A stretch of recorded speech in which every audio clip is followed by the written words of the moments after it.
જૂનાગઢ જિલ્લા પંચાયતની સભા બની તોફાની, અધિકારી પર ભડક્યા એમએલએ અરવિંદ લાડાણી।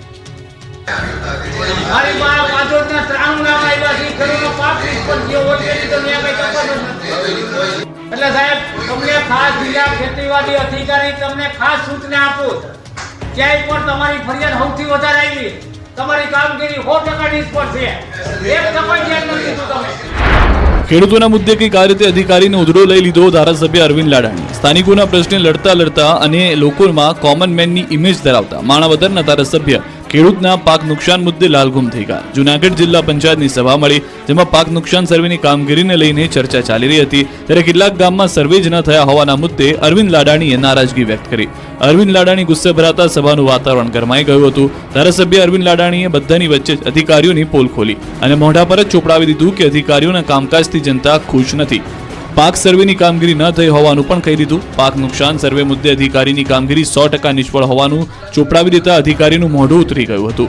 લાડાણીએ કહ્યું કે પાક નિષ્ફળ ગયેલા ખેડૂતોને મારી પાસે લિસ્ટ છે, તેમના ખેતરે સર્વે થયો જ નથી। અધિકારીની પોલ ખુલ્લી પડતા સભામાં સન્નાટો વ્યાપી ગયો હતો। તો જિલ્લા પંચાયતના ઉપપ્રમુખ મુકેશ કણસાગરાએ ડીડીઓની બદલી કરવાની માંગ કરી છે, તો બોર્ડમાં 1,43,00,000ના વિકાસ કામને બહાલી અપાઈ। સુરતમાં ગરબે રમી કોર્પોરેશનના કર્મચારીઓએ વિરોધ કર્યો। આ કોઈ ગરબાનું આયોજન નથી, આ વિરોધના દ્રશ્યો છે। રાજ્યમાં નવરાત્રીનો રંગેચંગે પ્રારંભ થઈ રહ્યો છે, ત્યારે સુરત મહાનગરપાલિકાના કર્મચારીઓએ અનોખી રીતે વિરોધ કર્યો।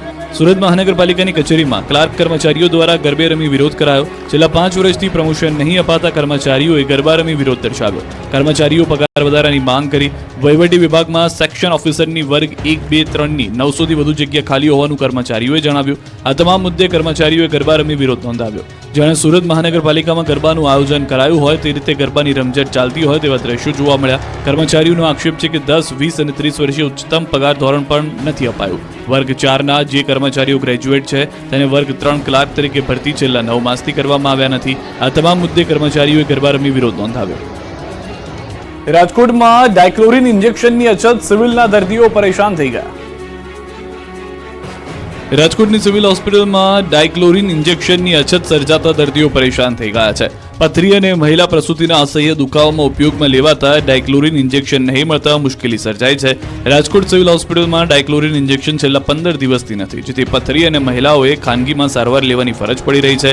ડાયક્લોરિન ઇન્જેક્શન ન હોવાને કારણે પેરાસિટામોલના ઇન્જેક્શન આપીને દર્દીઓને સારવાર અપાઈ રહી છે। આવું પ્રથમ વખત નથી બન્યું કે હોસ્પિટલમાં દવાનો અભાવ જોવા મળ્યો હોય। આવું અગાઉ પણ બની ચૂક્યું છે, જોકે હાલ ડાયક્લોરિન ઇન્જેક્શનનો જથ્થો મેળવવા માટેની પ્રક્રિયા હાથ ધરાઈ છે। તાપીમાં સબસિડાઇઝ નીમ કોટેડ યુરિયા કૌભાંડનો પર્દાફાશ થયો। સબસિડાઇઝ નીમ કોટેડ યુરિયા કૌભાંડનો પર્દાફાશ થયો। ગત તારીખ 11 સપ્ટેમ્બરે ઉચ્છલ તાલુકાના પાંખરી ગામની સીમમાં એક ટ્રકને એલસીબી દ્વારા રોકવામાં આવી હતી। ટ્રકને તાડપત્રીથી ઢાંકેલી હતી। એલસીબીને શંકા જતા રોકવામાં આવી। તાપી એલસીબીએ શંકાના આધારે એક ટ્રકમાં ભરેલા યુરિયાની તપાસ કરાવી।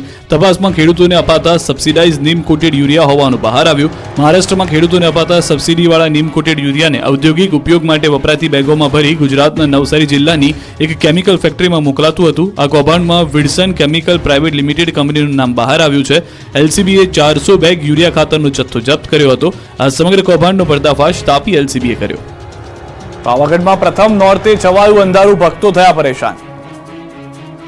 એક તરફ જગમગાટ અને રમઝટ જામી છે, ચારે બાજુ રોશનીથી મંદિરો ઝળહળી રહ્યા છે, ત્યારે યાત્રાધામ શક્તિપીઠ પાવાગઢમાં અંધારું છવાયું છે। નોરતામાં લાખો ભક્તો માના દર્શન માટે ઉમટ્યા છે, ત્યારે પાવાગઢ પર્વત પર વીજળી ગુલ થઈ જતા દર્શનાર્થીઓ પરેશાન થયા। યાત્રાધામ પાવાગઢમાં પ્રથમ નોરતે જ છવાયો અંધારપટ। નવરાત્રીને લઈને યાત્રાધામ પાવાગઢ ખાતે મોટી સંખ્યામાં દર્શનાર્થીઓ આવી રહ્યા છે, ત્યારે પ્રથમ નોરતે રાત્રે અને સાંજે પગપાળા પથ પર લાઇટ બંધ હોવાથી દર્શનાર્થીઓ મુશ્કેલીમાં મુકાયા। અંધારા વચ્ચે માઈ ભક્તો મોબાઈલ ટોર્ચના સહારે પગથિયા પર ચડીને મંદિર સુધી જવા પર મજબૂર બન્યા હતા। જ્યારે તંત્ર દ્વારા સુચારુ આયોજન કરાયું હોવા છતાં લાઇટના બલ્બ શોભાના ગાંઠિયા સમાન બન્યા। ડુંગર ચઢવાના પગથિયામાં પાણીના નિકાલ માટેની ગટર પણ ખુલ્લી જોવા મળી, જેથી ઘણા ભક્તો અંધારામાં પટકાયા હતા। ત્યારે તંત્રની કામગીરી સામે લોકોમાં રોષ જોવા મળ્યો। જામરાવલની નદીમાં ફસાયા વૃક્ષો, ખેડૂતોએ જેસીબીથી કરી સફાઈ। દ્વારકા જિલ્લાના રાવલ ગામે નદીના પુલ પાસે ફસાયેલા વૃક્ષો હટાવવાનું કામ ખેડૂતોએ જાતે જ શરૂ કર્યું। તંત્ર દ્વારા નદીમાં ફસાયેલા વૃક્ષો હટાવવાની કામગીરી શરૂ ન કરાતા અંતે ખેડૂતોએ જાત મહેનત જિંદાબાદ સૂત્ર અપનાવી જાતે જ સફાઈ કરી હતી। ગામના ખેડૂતોએ એકત્ર થઈને જાતે કામ શરૂ કર્યું। રાવલ ગામે ભારે વરસાદને કારણે સીમ વિસ્તારમાં આવેલ વર્તુ નદીના પુલ પાસે અનેક વૃક્ષો ફસાયા છે.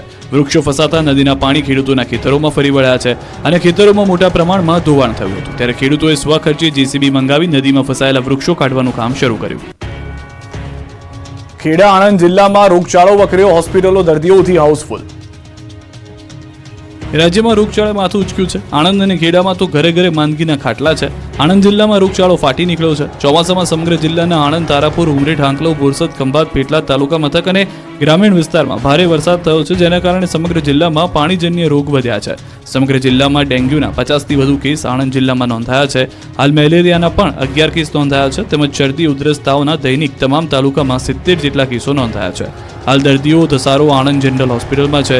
સિવિલ હોસ્પિટલમાં દર્દી માટે વોર્ડમાં જગ્યા ખૂટતા હોસ્પિટલ કેમ્પસમાં વોર્ડની બહાર દર્દી માટે ખાટલાની ગોઠવણ કરવાની ફરજ પડી છે. આ બાજુ ખેડામાં પણ બેવડી ઋતુમાં રોગચાળો વકર્યો છે. ઝાડા, ઉલટી અને ડેન્ગ્યુના કેસ વધ્યા છે. માઉદાના ઓઢાજીના મુવાડા ગામે રોગચાળો વકર્યો છે. ઝાડા, ઉલટી, ડેન્ગ્યુના 50થી વધુ કેસ નોંધાયા. સરકારી અને ખાનગી હોસ્પિટલમાં દર્દીઓની ભીડ જોવા મળી છે. ત્યારે એક જ ગામમાં અનેક લોકોની બીમારીએ ભરડામાં લઈ લીધા છે. ગંદકી અને મચ્છરના ઉપદ્રવના કારણે રોગચાળો વકરી રહ્યો છે. ગંદકી દૂર કરી મચ્છરનો ઉપદ્રવ અટકાવવા ગ્રામજનો માંગ કરી રહ્યા છે. તંત્રની આળસના કારણે જામનગરના બીઆરસી ભવનમાં દસ્તાવેજો પલળી ગયા. તંત્રના પાપે જામનગરમાં દસ્તાવેજો પલળ્યા છે. જુઓ વિદ્યાર્થીઓની બુકોની હાલત. ચારે તરફ પાણીનું સામ્રાજ્ય, પાણીની વચ્ચે પુસ્તકો તરી રહ્યા છે. શરમજનક અને કરુણતાના દ્રશ્યો છે જામનગરના બીઆરસી ભવનના. જામનગરના બીઆરસી ભવનનું સમારકામ ન કરાતા પાણી ભરાયું. બીઆરસી ભવનમાં પાણી પડતા સરકારી ચોપડા પાણીમાં પલળ્યા. અનેક વખત રજૂઆત બાદ પણ બીઆરસી ભવનની મરામત ન કરાતા સરકારી પુસ્તકો વરસાદમાં પલળી ગયા. અનેક વખત વિડીયો પુરાવા સાથે રજૂઆત કરી છે, છતાં તંત્ર દ્વારા કોઈ કામગીરી કરી નથી. વર્ષ 2004માં બનેલું આ બિલ્ડિંગ અત્યંત ક્ષતિગ્રસ્ત બન્યું છે. ત્યારે સરકારી પુસ્તકો પલળતા વિદ્યાર્થીઓનો અભ્યાસ ખોરવાયો છે. શા માટે પુસ્તકો પલળ્યા તે અંગે થવી જોઈએ તપાસ અને જવાબદારો સામે પગલાં લેવા જોઈએ તેવી માંગ બીઆરસી ભવનના કોર્ડિનેટરે કરી. 12 પાસ ઠગબાજોએ 27 રાજ્યના લોકોને 30 કરોડમાં સુડાવ્યા. સુરતના સરથાણા અને મોટા વરાછામાં 37,000માં ભાડેથી 3 દુકાનો લઈ 12મી ચોપડી ભણેલા 3 ચીટરો 30 કરોડ રૂપિયાની છેતરપિંડી આચરી. ફેસબુક પર બોગસ વેબસાઇટની જાહેરાત મૂકી કિચનવેર અને ઘરવખરી સામાન સસ્તામાં આપવાના નામે ગ્રાહકો પાસેથી કરોડોની રકમ પડાવતા હોવાનું રેકેટ સરથાણા પોલીસે પકડી પાડ્યું. પોલીસે 8,35,000ના મુદ્દામાલ જપ્ત કરી 3 સૂત્રધારો સહિત 6 ને પકડી પાડ્યા. જ્યારે એક સૂત્રધાર પિયુષ વિનુ ખુંડ વોન્ટેડ છે. સૂત્રધાર સાગર ખુંડ અને તેનો ભાઈ પિયુષ ખુંડ તથા આશીષ હડિયાએ બીટેક અને એમસીએ ભણેલા વિદ્યાર્થીઓને 30,000ની નોકરી પર રાખી ખોટી વેબસાઇટથી છેલ્લા 1.5 વર્ષમાં 30 કરોડથી વધુની કમાણી કરી હોવાની વાત કરી છે. આ ટોળકીનું કામ ફ્લિપકાર્ટ જેવી દેખાતી બોગસ વેબસાઇટ અને QR કોડ બનાવી ફેસબુક પર કિચનવેર અને ઘરવખરી સામાન સસ્તા ભાવે વેચવાની જાહેરાત મૂકતા. સૌથી મોટી વાત તો એ છે કે 2 વર્ષથી ચાલતા કૌભાંડમાં આરોપીઓએ અલગ અલગ નામની 19 નકલી વેબસાઇટ બનાવી. આ ઠગાઈમાં સિમ કાર્ડ સહિતના ડોક્યુમેન્ટ તેમજ બેંકની કીટ આશીષ હડિયા ભાવનગર અને જૂનાગઢથી લાવતો. આશીષ 5 થી 10,000ની લોકોની લાલચ આપી બેંકની કીટ ઉપરાંત ડોક્યુમેન્ટ તેમજ સિમ કાર્ડ લઈ આપતો. પોલીસને ઠગ ટોળકી પાસેથી 700 ઈમેલ મળ્યા છે. આથી 700 બેંક ખાતાનો ઉપયોગ કરાયો હોઈ શકે છે. આવી રીતે માત્ર ગુજરાત જ નહીં, ગુજરાત બહારના 27 રાજ્યના લોકોને પણ છેતર્યા હતા. આ સાથે 700 email, 8 laptop, 2 computer, 21 mobile, 32 ATM card, 9 QR code અને 18 આધાર કાર્ડ કબજે કરાયા છે. જામનગરના જોડિયાથી ચરસ